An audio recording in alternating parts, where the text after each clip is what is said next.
Vous avez pu suivre en direct sur Europe 1 ce meeting de Marine Le Pen à Avignon. On va revenir ensemble sur les moments marquants de son discours. Je rappelle d'abord que de la même façon, vous pourrez suivre sur Europe 1 le meeting et le discours d'Emmanuel Macron à Marseille. Nous le diffuserons également en direct. Ce sera ce samedi à 14h30 à Marseille. Ce soir, premier meeting, donc premier grand discours d'entre-deux tours pour Marine Le Pen, candidate du Rassemblement national. Autour de moi, Gilles Montré, essayiste, ancien conseiller diplomatique, Bruno Jeudi de Paris Match, Alexandre Devecchio du Figaro et Amine El Khatmi qui nous rejoint à l'instant, président du Printemps républicain. Bonsoir messieurs. Votre sentiment général d'abord après ce discours que vous avez chronométré, Bruno Jeudi, 47 minutes exactement. Votre sentiment, Bruno Jeudi?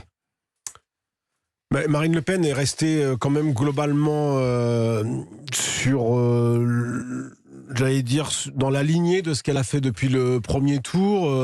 Elle a fait un discours qui était, je trouve, dans sa deuxième partie, qui était quand même très centré sur la critique du bilan d'Emmanuel Macron, revenant sur différents aspects de ce qui s'était passé pendant ce mandat.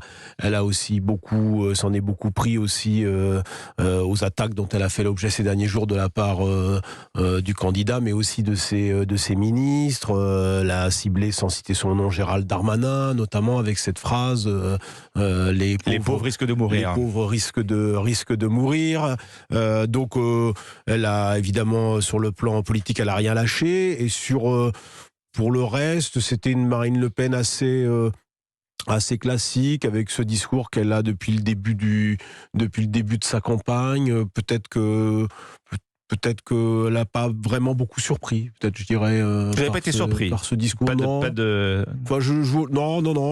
J'avoue que peut-être que j'avais imaginé qu'elle ferait un discours, puisque c'est sans doute il y aura que 2 meetings dans cet entre-deux tours, donc c'est quand même un meeting important. Le prochain rendez-vous, c'est probablement le duel. Le duel d'entre-deux tours contre Emmanuel Macron, puis il y aura un meeting derrière. Alors, voilà. Donc, alors après, elle était sur. J'étais pas dans la salle, nous étions ici, mais enfin bon, voilà, c'est un meeting dans le Vaucluse. Elle est sur un territoire qui lui est favorable. Si l'on accepte la ville d'Avignon, où Jean-Luc Mélenchon est arrivé en tête, mais bien sûr, dans le Vaucluse, oui.